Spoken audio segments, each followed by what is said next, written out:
Olá pessoal, eu sou Pedro Pavan e seja mais uma vez bem-vindo ao nosso canal. E hoje eu separei para conversar com vocês alguns temas super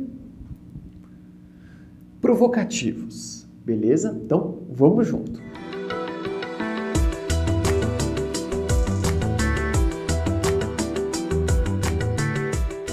Ok, esses temas surgiram ainda em relação às perguntinhas que o pessoal tem mandado para a gente. Então, como a gente havia já comentado em vídeos anteriores, alguns temas são mais complexos ou exigem uma pesquisa nossa, enfim, estamos preparando esse mês esses vídeos mais complicados, beleza? Então hoje, fiquei pensando muito como é que a gente ia fazer. Então eu separei dois assuntos importantes e eu vou mesclar eles para esse vídeo de hoje. Então, primeira parte do vídeo é o seguinte. A gente recebeu mais de um questionamento já em relação a Excalibur, com duas coisas distintas.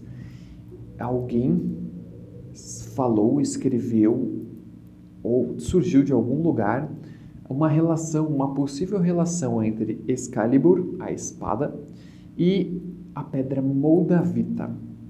Então surgiram duas questões aqui. Uma, se a empunhadura, o cabo, alguma coisa assim da própria espada se seria cravada com moldavitas, ou se a espada estava espetada na pedra e a pedra em si fosse também moldavita.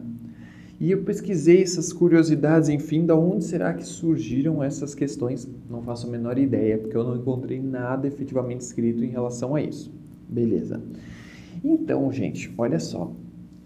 Na minha interpretação pedroniana, totalmente sem embasamento sobre o assunto, mesmo porque eu nunca vi a espada na minha mão, nunca peguei a Excalibur, não tem como dizer, não tem como saber efetivamente, beleza?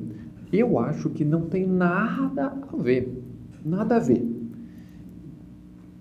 Dentro da mitologia celta, um pouquinho dessa coisa toda, e todo o contexto, a Excalibur estava espetada numa pedra, ok.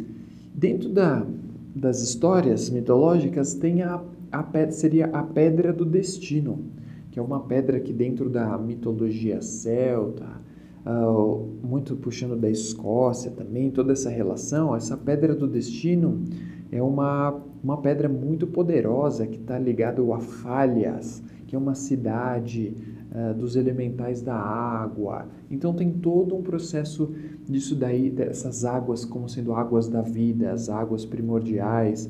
Então tem uma relação também depois com a Dama do Lago, que traz a espada de dentro da água. Então tem várias relações simbólicas por trás de tudo isso daí. E a própria Excalibur como sendo um símbolo. Eu não vejo a espada literalmente como a espada em si. Mas simbolicamente a espada representa a própria lei, a ordem divina.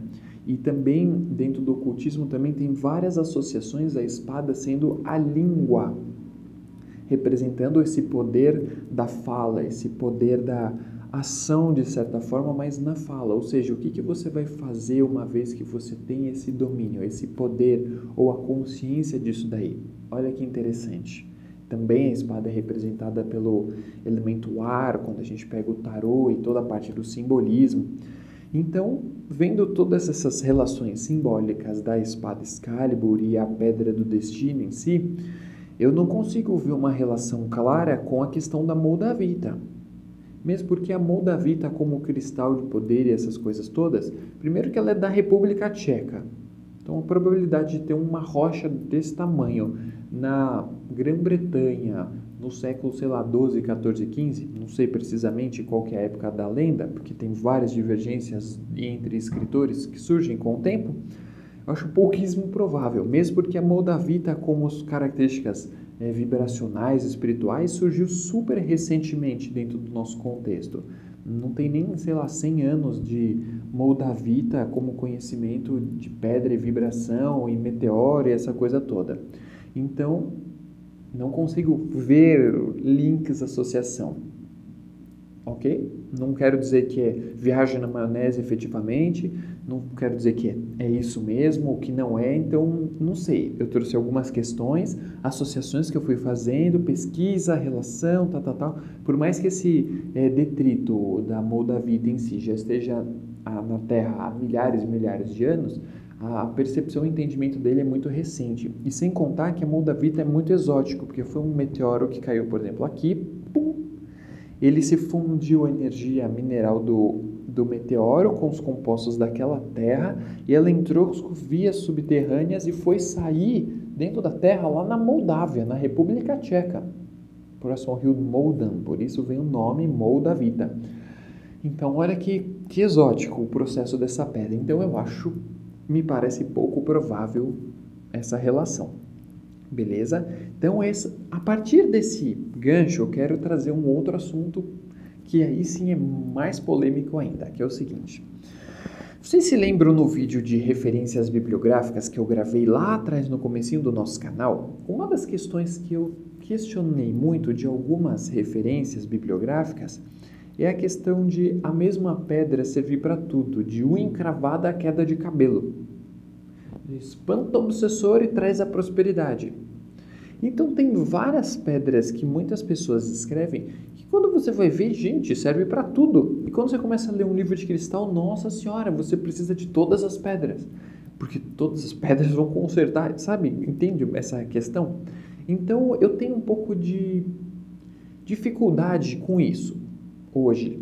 Embora já me serviu muito todas as literaturas, das referências bibliográficas lá daquele vídeo, coisa e tal, mas hoje existe uma diferença muito grande no contexto de cristaloterapia como terapia para cristais, tipo, essa pedra serve para essa função específica. E existe um outro campo que não tem nada a ver com o processo de, entre aspas, né, cura pelos cristais, seria toda a parte energética consciencial do cristal. Então eu vejo esses dois lados. Um é a pedra ensina e a pedra trabalha. Ok? Mais ou menos assim. Também é um conceito que eu estou elaborando e construindo gradativamente à medida que a gente está se relacionando com os próprios minerais. Então é abstrato, por isso talvez seja tão polêmico, porque é difícil de trazer uma coisa concisa em relação a isso. Mas enfim, eu quis trazer essa questão porque hoje em dia estão falando da tal da Cintamani, que é a pedra, sei lá o que, sei lá o que, sei lá o que. Enfim, a mesma coisa foi falado da Moldavita, tem esse Cintamani, tem agora uma outra pedra, a ilha lá dos Estados Unidos, como é que chama? O Havaí. Surgiu também no Havaí uma pedra, e gente, todo mundo é para vender. Hoje em dia não tem nada a ver com o que é a energia do mineral efetivamente. O povo cria umas propagandas absurdas em cima de algumas pedras, uma coisa... Mas, cara, desculpa dizer isso, mas na minha opinião, é só a minha opinião, pode estar super certo ou super errado. O pessoal fala que é canalização dos extraterrestres, falando da Cintamani, blá blá blá blá blá blá. Só que pelo que eu vejo quando eu leio o material, me parece que as pessoas, ou o ET não entende nada, ou a pessoa está inventando a história. Porque conhecendo toda a parte estelar, toda a parte quântica, toda essa questão, pelo tudo que eu leio dessas pedras extraterrestres, essas coisas, gente, me desculpa, mas na minha perspectiva não tem nada a ver. Não tem nada a ver. Hoje é vendido muito assim que todas as pedras servem para tudo, para salvar o mundo, é a pedra da nova era, é isso, é aquilo, todas as pedras, não, porque são seres cósmicos, blá blá blá blá blá blá blá blá blá. Hoje eu tenho um pouco de resistência em relação a isso. Não que não tenham os seres cósmicos, não são nem cósmicos, são a federação, né? Os ETs, Sirius, Andrômeda, Perseu, Algol, Orion, Pleiades, todas essas coisas. Enfim, tá todo mundo aí.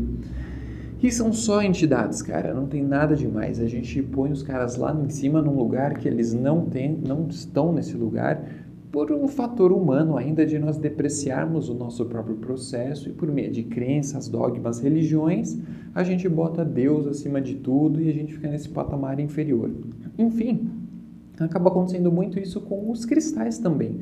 Então essas pedrinhas novas, eu acho, por exemplo, um quartzo rosa, super simples, muito mais importante do que uma moldavita, do que o Cintamani. Quartzo rosa, que ajuda você a trabalhar sua mágoa, seu ressentimento, liberar a energia do seu coração para você sentir o amor incondicional. Então, que coisa mais, entre aspas, tonta do que um quartzo rosa? Tô falando do quartzo rosa porque ele tem um aqui, ó. Beleza. Tadã. Vocês viram ele provavelmente no último vídeo, né? Olha só, tá aqui. Então, quer coisa mais simples do que o quartzo rosa? E olha só o simples trabalho que ele faz. Ajuda o ser humano a depurar suas mágoas e ressentimentos, liberar energia no chakra cardíaco para você acessar vislumbres desse amor incondicional, para você aprender a entrar nessa mecânica de construção do universo pelo amor. Olha só, fantástico. Eu gosto mais do quartzo rosa, porque o que vende-se sobre a Moldavita, por exemplo? Esse eu sei porque eu tenho milhões de anos e trabalho sempre com ela.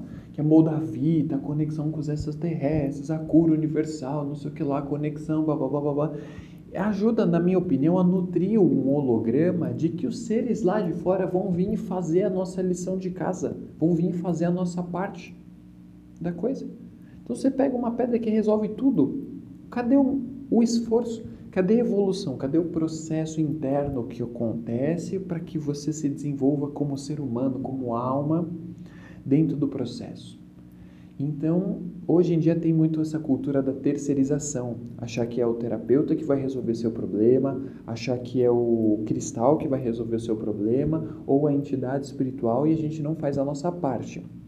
Então, hoje eu gosto muito mais desse lado aqui de desenvolvimento, em que o cristal ensina o ser humano a se desenvolver e ser melhor. E não trabalho tanto hoje com essa pedra serve para isso.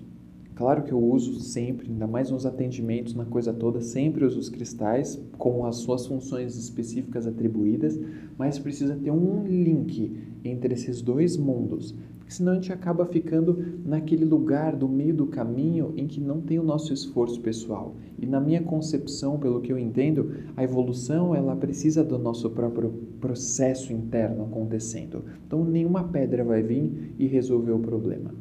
Tipo o Cintamani, porque é uma pedra de Sírios, porque não sei o que lá, bababi, bararará. Cara, fantástico, né? Fantástico.